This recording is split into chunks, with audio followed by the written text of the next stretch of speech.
大家好，这里是澳洲来信。李克强走了，克强总理出师未捷身先死，常使英雄泪满襟。很多人第一反应不是惋惜就是疑问，因为他这个人太像一条没有走完的线。年轻时他想讲宪政，做团干部时他讲制度，到地方上他讲改革，做总理时他讲放权去杠杆保民生。可到了最后，很多原本该顺着这条线往前走的东西忽然都停住了。所以今天我们不只说他怎么走的，更要说他这一生到底想把中国往哪里推，又为什么很多他亲手打开的门最后都没能彻底打开。李克强这一代人身上有很强的时代烙印，他不是那种标准意义上的红色贵族，出身不算高，路径也不顺，安徽人，县干部家庭，文革里下乡，恢复高考后才真正翻身。这一路和很多靠家世、靠门路、靠站队的人不一样，他靠的是读书，靠的是考试，靠的是在体制里一步一步熬出来。也正因为这样，他的政治气质和很多人不同。他不是那种一上来就想着用权力碾压一切的人，相反，他更相信规则、程序、边界，至少在他的早年，这种倾向非常明显。北大法律系出来的人，脑子里天然会有法治、秩序、制度这些词。如果说有的人相信谁说了算，李克强更像是相信怎么说了算。这就解释了他为什么在青年时代会和当时的很多老派意识形态发生冲突。不是他不懂政治，恰恰是他太早懂政治了。他知道一个国家要真正运转，不能只靠口号，更不能只靠人治。你可以在短期靠激情动员，但不能长期靠激情治国。这是很多年轻干部到了后来才慢慢明白的事。他在大学时代就已经在想。他在北大读书的经历很关键。当时的北大法律系有一种很强的时代意义，那不是今天这种纯学院化的法律教育，那个年代的法学实际上是在重新回答一个最根本的问题：国家应该怎么管，权力应该怎么放，社会应该怎么活。李克强在那里面接触到的是一整套新的政治语言，不是谁压住谁，而是规则如何建立，不是谁都得听谁，而是谁来约束谁。这种训练对他后来的影响非常深。你看他后来的很多讲话，表面上讲经济，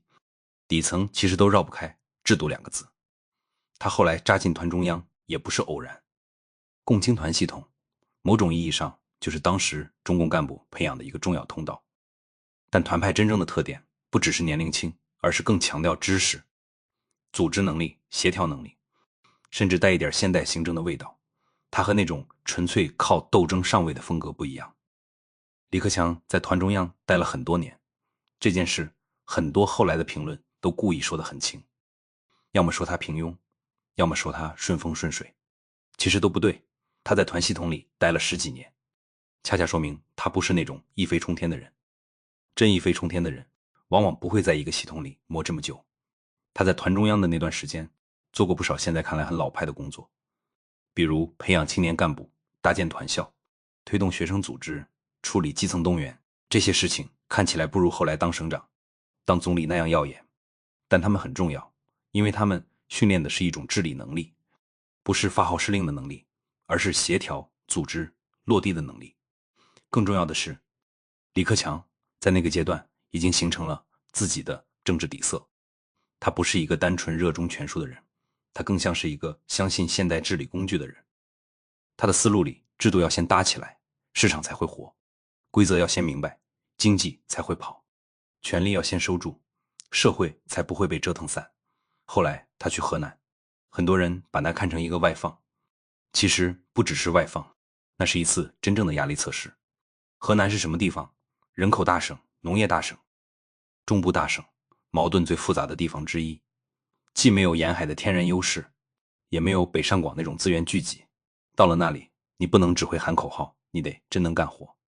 李克强在河南最出名的是推动中原城市群和郑东新区。今天回头看，郑东新区是很典型的李克强式项目，它不是单纯对政绩，也不是只会画饼，它背后有一种很强的思路，就是把一个省会城市的空间结构、产业结构、财政结构重新拉起来。这类项目的难点不在画图，而在执行。执行不好，就是空城；执行好了，才会变成后来的骨架。所以你会发现，李克强在地方上和很多只会玩短平快的人不一样，他更像是在做系统工程，先把框架搭出来，再等时间发酵。这种人不一定最讨喜，因为结果不会立刻炸出来，但他们往往真在做底层结构。后来他去了辽宁，这一段又很能说明问题。东北振兴是当时国家战略的大题目，不是地方自己单打独斗，而是中央要把资源、政策、信心一起压进去。李克强去辽宁，正是要接住这个大题目。如果说河南考验的是他能不能在难地盘上做出增量，那么辽宁考验的就是他能不能在老工业体系里重新找出活路。东北的问题和沿海完全不同，沿海是增量竞争，东北是存量修复。一个是往上冲，一个是往回拽，前者靠活力，后者靠止血。李克强在辽宁碰到的不只是产业老化，还有体制惯性、财政压力、国企包袱、地方对外资和市场的复杂心态。那时候薄熙来也在辽宁留下过强烈存在感。很多人喜欢把薄熙来的表演型治理讲得很深，唱歌、造势、包装、宣传，样样都很满，但那套东西本质上还是形象工程。它能制造热闹，却不一定能解决长期问题。李克强的风格正好相反，他不太适合那种高分贝的政治舞台，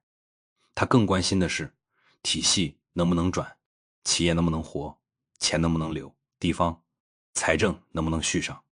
这就是他和很多强势型政治人物的差别。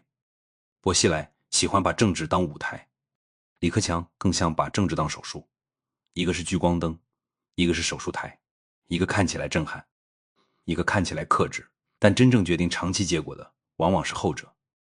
到了总理任上，这种风格更明显。李克强面对的不是单一问题，而是一整串连锁反应：房地产、债务、地方财政、外贸、产业升级、互联网红利、疫情冲击、中美摩擦，这些东西连在一起，不是靠一句加油就能解决的。他最常讲的几个词：放权、减税、减政、去杠杆、保就业，听起来都不刺激，但他们其实是在救系统。很多人误以为他就是个管经济的总理，这话太浅了。他真正关心的是政府和市场怎么重新划边界。计划时代留下来的惯性太强了，政府手伸得太长，企业就没法呼吸；地方管得太细，基层就只剩表演，该放的全不放，最后不是管住了风险，而是把活力一起按死。他推动过减政放权，这不是一句口号，负面清单、权力清单、责任清单，这些词今天听着普通，当年其实都很重，它们代表的是一个方向。企业只要不碰红线，就应该自己去闯。政府要做的是定规则，不是包办一切。这套逻辑如果真能落地，中国经济会少很多内耗，但现实很硬。中国的问题从来不是有没有改革的口号，而是改革会碰谁的利益。尤其是地方财政和土地财政绑得太死以后，很多改革都会变成听上去都对，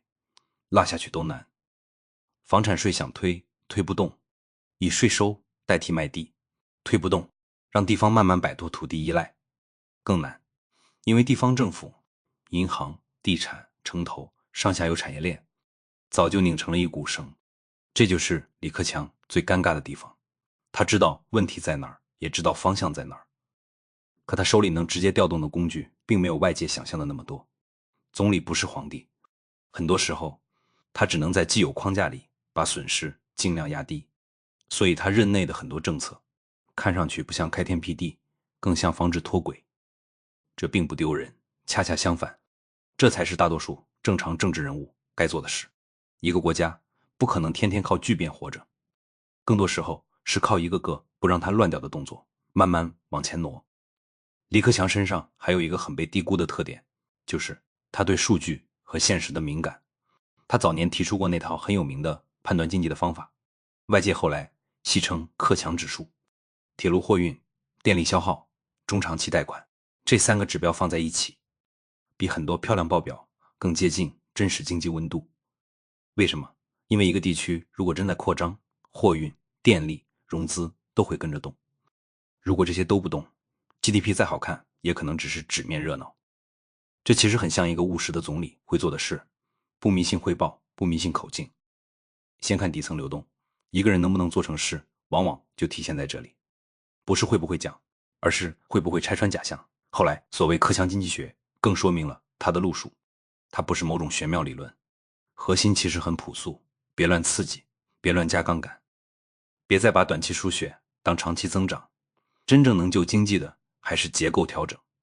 可是结构调整最难，因为它不是让你今天多花一点钱，而是逼你重新分配资源，重新忍受阵痛。这也是为什么很多人对他既有期待也有怨气。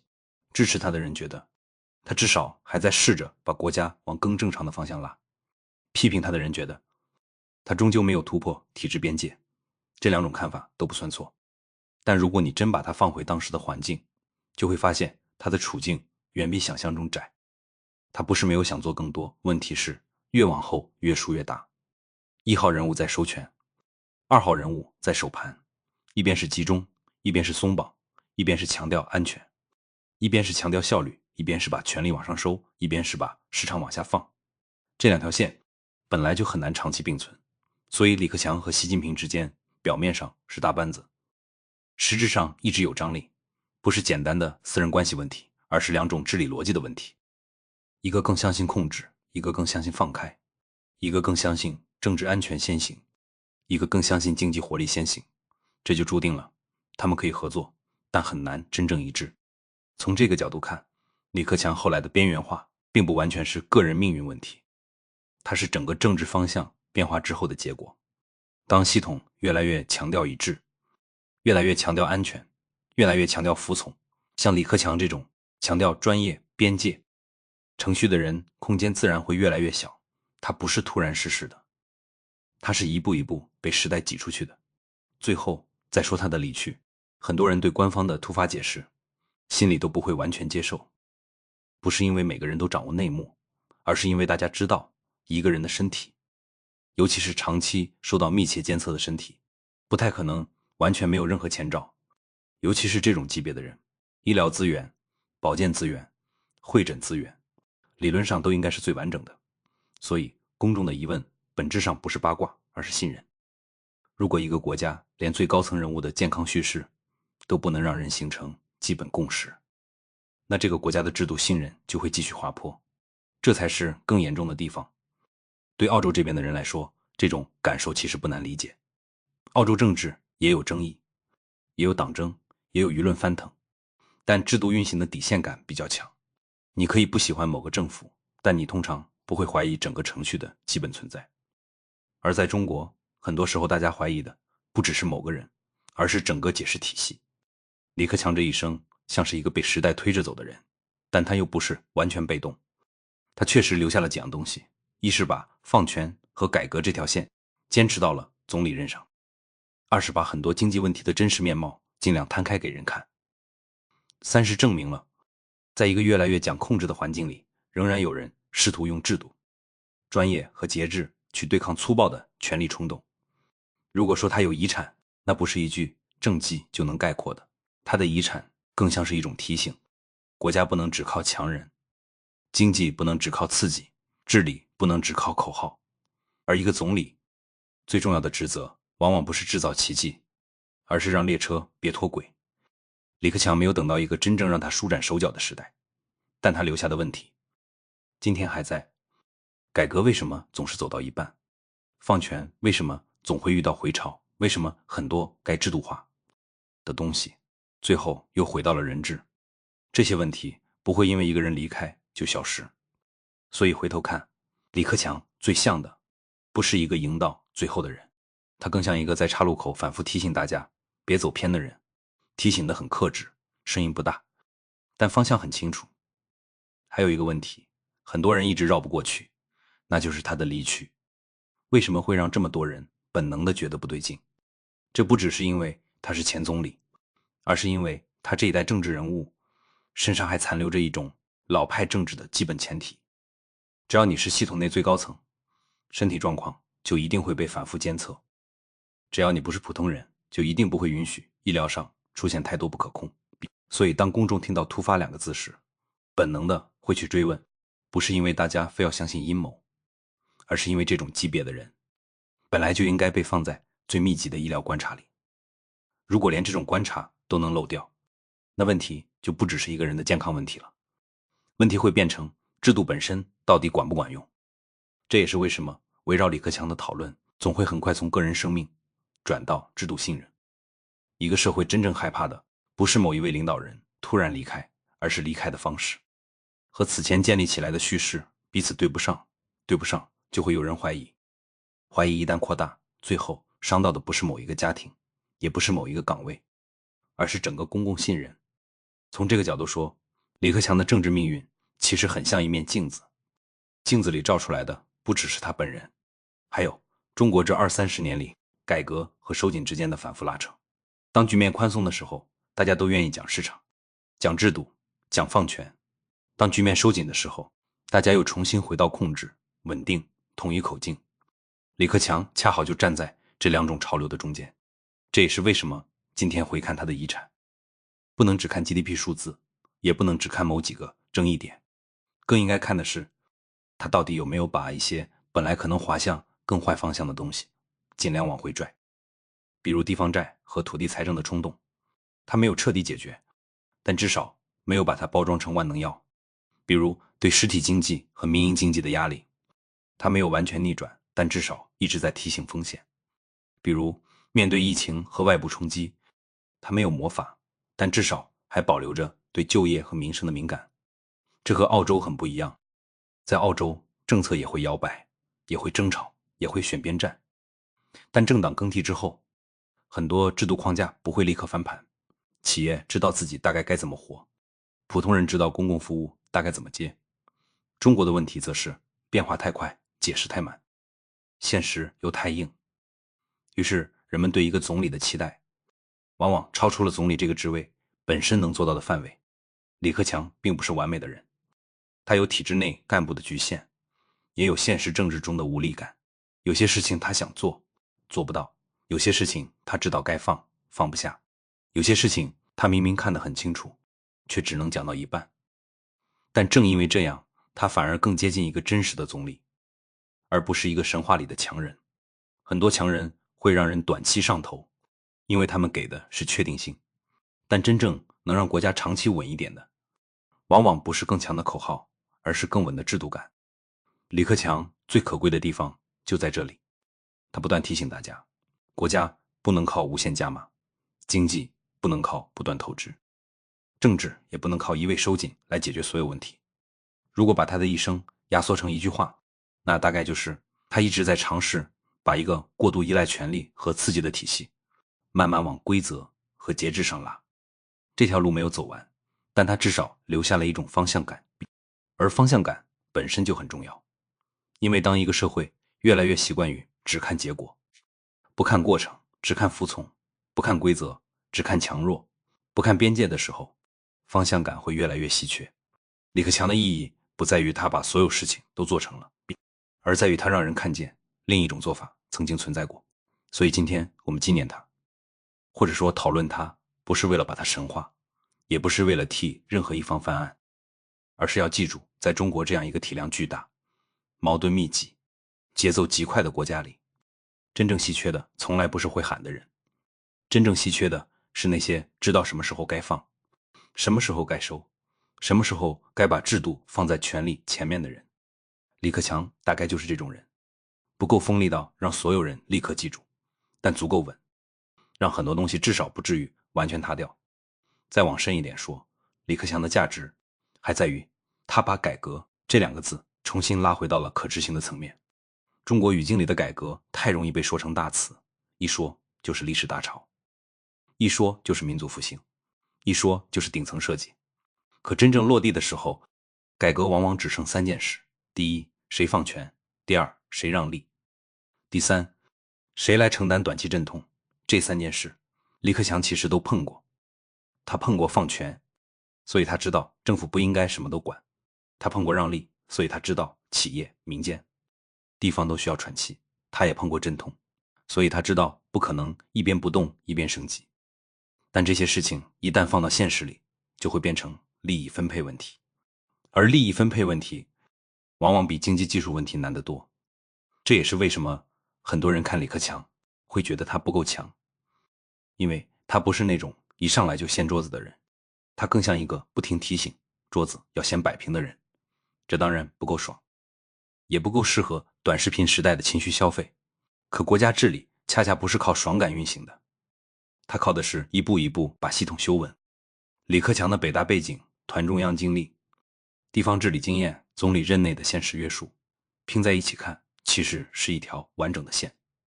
这条线说明，现在中国并不是没有过另一种治理想象，它不是完全放任，也不是绝对强压，它更像是一种带着边界感的治理。该放的放，该收的收，该让市场活的地方让市场活，该守住底线的地方守住底线。这套东西听上去很朴素，做起来却很难。难就难在越到后期，整个系统越依赖惯性。惯性会奖励表态的人，奖励听话的人，奖励把复杂问题简单化的人。但李克强这种人偏偏习惯把复杂问题说复杂，把不能粉饰的地方尽量点出来。